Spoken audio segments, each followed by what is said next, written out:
So this one's Insomniacs After School, episode 8, called Congregation Star. So it's almost time for summer break and the meteor viewing party. The students are worried about their grades while they're making final preps for the meteor shower viewing party. So this episode starts off with like the students heading to an assembly. Kind of, I guess it's kind of like the last day of school before summer break kind of thing. Like just saying, goodbye, be safe, all that good stuff. Is that correct? Did you get that vibe too? Yeah, it's kind of like the send off day, like we used to do like an assembly or like, I guess something like the week of to be like, hey, we did it, blah, blah, blah, like a pride thing or something like that. So that's probably what it was. Japanese, they don't have the traditional like 2 months of break like we do over here, do they? No. So in Japan, how the schools work is they do like semester 2-3 weeks, semester 2-3 weeks, semester 2-3 weeks. So like all their breaks are 2 weeks. So it's a little different than how we do it. But I think everyone's still obviously looking really forward to having 2 weeks off of school. I always was. Get me out of there, bro. But yeah, they finished that up, and then they was I guess Nakami was off in the student council room trying to get them to approve the meteor party, I assume.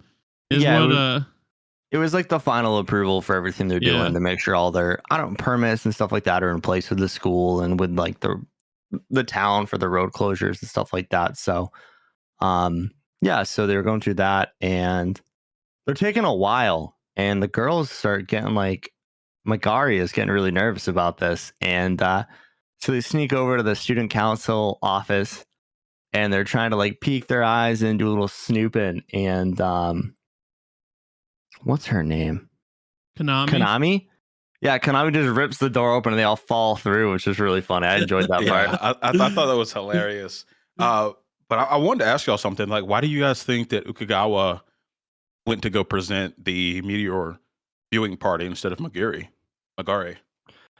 So I think it was just the president of the club went, and Ukagawa is the student council president. Oh yeah, that is right. I forgot about that. He's not there for the presentation. He's there to be presented. Okay.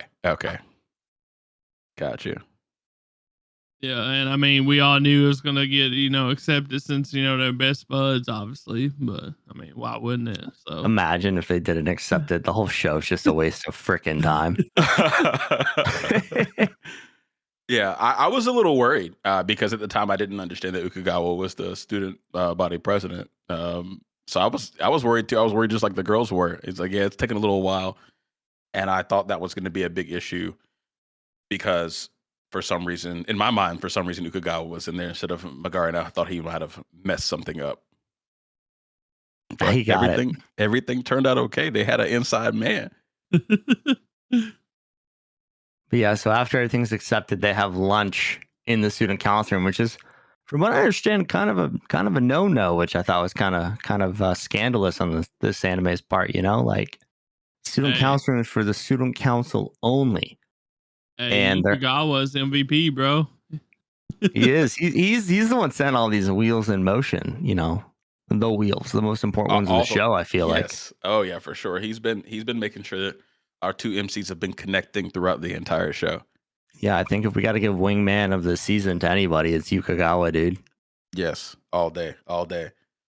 Yeah, they were sharing like their talents and stuff like that. I believe Nakami said he could sense an earthquake even if it was magnitude 1, which I thought was complete bullshit. But one person shared a talent that I share with them.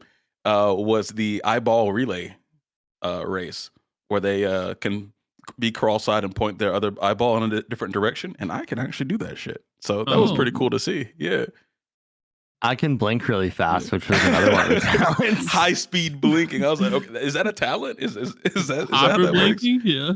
Dude, she was blinking like a freaking mile a minute, man. Yeah, she was going crazy. Well, since we're on the topic, I guess I picked the corn on the cob one. I don't know. You like the corn on the cob one? Yeah, I'll do that one. I'll do That that one. chick could put down a cop, boys. Yo. Pause. She was very, very efficient with getting all those corn kernels off that cob, man. She Holy was. shit. Yeah, that motherfucker was clean afterwards. Looks like a typewriter going back and forth. You gotta have some good teeth for that. For our younger anime viewing listeners, typewriters were what existed before keyboards. So check them out. They're really cool. Oh wow, I bet the kids don't know that was a thing. Wow. Jeez, that makes me feel old. We practiced typing on a typewriter in kindergarten with the floppy disk, bro. Nah, typewriter didn't need a floppy disk. You just did the paper in there. Mm-hmm. You had the racket each time it went to the end, made that little chiming noise. Yeah, ding. We're ancient. We're ancient, by the way, guys. We're old as fuck. Boomers. But yeah. But yeah, so they have lunch, they show off their talents, and they're kind of sitting there like, do we have anything else to do? Trying to think. And Kurashiki, who's the teacher and head of the club, is like, no, all we got to do now is wait. And it just flashes to the next day with Nakami's staring out the window. And it is raining cats and dogs, like pouring like a motherfucker. And he's just sitting there like, you could just see it in his face that he's absolutely devastated. I felt so bad for him in that scene. Yeah, I did too. I mean, he did so much planning. You know, I felt like he did everything right. He had people ready to go stand out in the street and direct people to it. They said they had about, what was it? Was it 30 or 50 students that were interested in going? So it would have been a pretty big showing. He had all his friends helping him out, and he was being the leader. So if I was 14, 15 and something like that happened to me, and like just Mother Nature came in and said no, I'd be pretty devastated. So 100%, man. I'm surprised my man didn't cry in front of his friends. I might have broken down on that one. That's why he booked it. Yeah, that's why he run off. So he also said before he left, he said he was sorry and he felt like this was all his fault. Yeah. Why did y'all think that was? So it kind of. I'll go for it, Tyler. No, you go ahead. I was gonna do something else. Yeah. Oh, I was gonna say, I kind of got into it later in the episode where he's like saying, every time I'm this methodical and I think I'm doing everything right, nothing ever turns out the way I want it to. Which I really felt for the guy, man. He like that sucks. Yeah, all the planning in the world can't defeat Mother Nature. But I guess the meteorologist in the area should have done their job too, and maybe this could have been avoided. Yeah, man, that was a pretty big storm. I don't know how you missed that one. Yeah. It'd be like that sometimes, bro, I guess. For real. You also can't rain date a meteor shower, so. Hey, remember Alice Gear? Hey, remember Alice Gear's Aegis, bro? The same shit happened to them. No, I don't. I've blocked that. Why would you bring that shit up right now? Same shit happened to them, bro. They just out of nowhere. It's because we I don't think you ever did, but we want to make them watch the entirety of that series, dude. I'm working on it. Evil. Oh man. But yeah, no, he completely runs away and runs through the rain, and Yui and Magari actually go out looking for him, and Magari finds him on a bridge. And they end up going in that little it's like a bus stop, right? And they ended up going in there, and it gets a little heavy. Magari ends up confessing her feelings for our mans, and I thought that was a really cute and touching scene. Finally. Yeah, it was about time, right? Like fucking finally, dude. Funny that she had to make the first move. I thought it was Nakami's turn. I thought she had hit the ball into his court, but he's a shy guy. They ended up talking to each other through the like radio app that they had. That's just adorable. Else? Oh, it was adorable. Okay, That's adorable, dude. So I just watched the episode before this, and I was like, bro, this is the corniest shit, but this guy is smooth for pulling this one off. Like, holy. Well, I mean, if they're talking to the radio show, they can act like they're talking to, that they're not together, you know what I mean? So I guess that's one way to cope with it, I guess. I don't know. Especially when you're getting deep. Yeah. It's like, think about it. When you're like 13 or 14, you can spit mad game over a text message, but like saying it to their face is pretty hard. Yeah. Yep. But yeah, they were going off the cuff with it. I thought I was pretty impressive on both of their parts. Yeah, but Magari had the initial idea to start using it because Nakami was not wanting to talk. He was just too far in the dumps. And she knew what to do to cheer him up. And he did start talking at one point, and it kind of dove into like his past a little bit, but not too much. It's still kind of a mystery, but it seems like he's got some trauma happen to him when he was younger, and I wonder if it's like like parent trauma, like maybe he was mistreated, or maybe he was just poor and they couldn't really afford stuff and he got overlooked, because several things led to built up over this episode, like the shoes, for example. Yukikawa saying that he used to be so fast and he slowed down because he didn't have shoes to fit him no more because they was too little, stuff like that. So yeah. Kanekawa also was making fun of him for that. Why not just put on different shoes? She don't understand, I guess. Bro, that made me hate her even more. She was starting to get on my good side. At the beginning of the episode, she was being really, really positive about, getting the grades back after summer break, but this one sent her right back down to the bottom for me. Yeah, I think I'm starting to like her a little bit, honestly. She's starting to come up on the good side, I believe. That's your favorite character. It's the saucy, young, angry high schooler, dude. Don't worry about it. We know. Hey, when Nakami sneaks up on her twice in the episode, she's like, "You freaking ninja, bro!" Like, yeah, that was pretty funny. I laughed. So. Yeah, but going back to what Tyler said is we haven't gotten the full story on it yet, but in his dream, he is holding a woman's hand who I'm assuming is his mother. And throughout the show, we've always seen him make his father dinner and like put a plate out for him because he must work nights. Right. And I'm pretty sure his mother passed away somehow, and we don't have the knowledge of that yet, but I think that's what happened. I think that's when we saw a major shift in his character. I could agree with that. We've had some foreshadowing on it, and that does line up with what you just said. So I think that's a good observation there, Dan. But yeah, Magara ended up saying, someone that Nakami was someone special to her since, the first night that they hid from the police. The Nightly Fun Club. Yes, the Nightly Fun Club. It's much more innocent than what it sounds.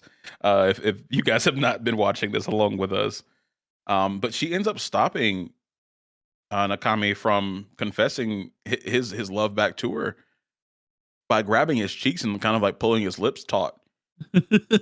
And one that was a little awkward. And why do y'all think she did that? You think that she thought he was going to ruin the moment, or like, what's up? So what went through my head was, I'm like, that's a fucking weird way to get ready to kiss somebody, dude. Like, what are you doing, man? Let me just stretch your face. So I think that she didn't want him to just follow up on what she said, that she wants him to say it when he's actually means it. That's what I think. Yeah, when he's ready to, or something like that. I agree with that. Okay. So that's what I think. I think she knew that he was just gonna, meet her back in the middle there, and she just wanted him to stop and do it right, eventually. So yeah, that's brave. Most people, when you say something like that, they want to get some immediate confirmation. Yeah, I thought it was interesting though, because last episode when they were up on the roof by themselves, I thought he was going to say it before he was rudely interrupted by all of their friends barging up on the roof during the fireworks. I was ready for some fireworks of their own, if you know what I'm saying. So for sure. I think I have been for a couple episodes. This show's been fucking killing me, dude. I'm like, just fucking do it already.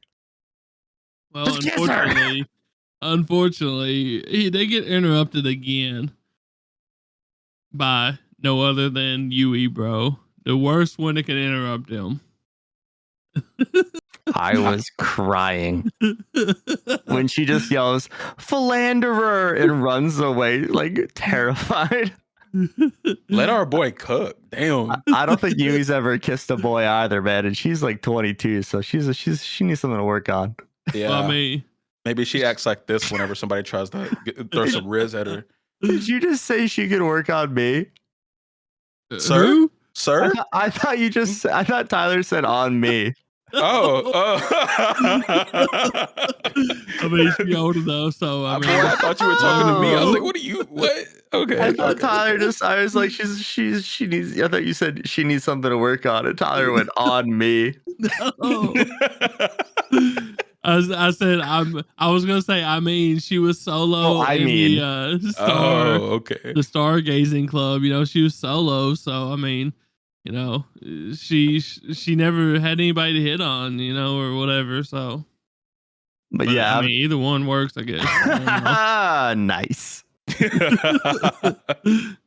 But so after that, they start chasing Yui down, and they end up going to the after party for the canceled meteor shower viewing party.